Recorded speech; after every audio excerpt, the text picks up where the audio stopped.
I want to welcome everybody this afternoon, and today is a wonderful occasion where we get to, in Coaldale we do things really well. We open up a building 2 or 3 times, and we just celebrate. When you don't open one up every 40 years, then you gotta have a grand opening for the men's room and then one for the women's, and it's a big deal. We want to get lots of press all of this. But this is the official opening of the Emergency Operations Center, the focal piece of the actual building. This is what started the whole process about 13 years ago.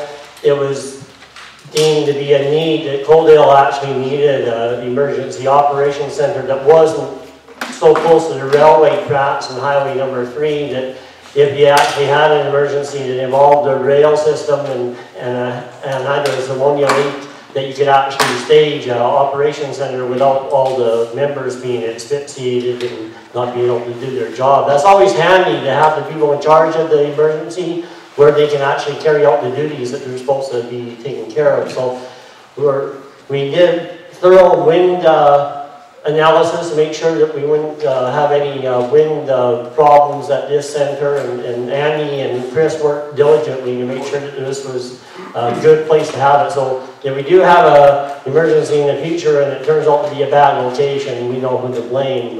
But it's a wonderful facility. It's sort of like having a really awesome spare tire in your car, like a $500 spare tire that it is high performance and it's got racing air and everything all together, and you hope like hell you never have to use it. But the nice thing about this building is we're going to be able to practice and be prepared for emergencies. And it's going to be a good training facility for countertop, desktop exercises and all the theoretical parts of an emergency. And knock on wood, we won't actually have an emergency to really deploy on.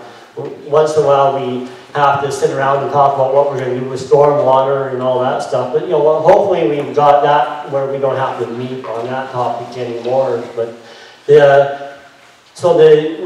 it's been a long process. A few years back we looked at having repurposing another building in Coaldale, and we looked at it, and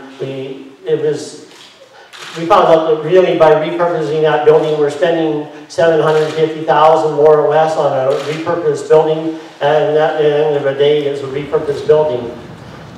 Fast forward to recently, we have a brand new building that also houses FCSS and a multi-use building for the community. It's called the Hub, with the intention being it's going to be a focal point of community activity in our community.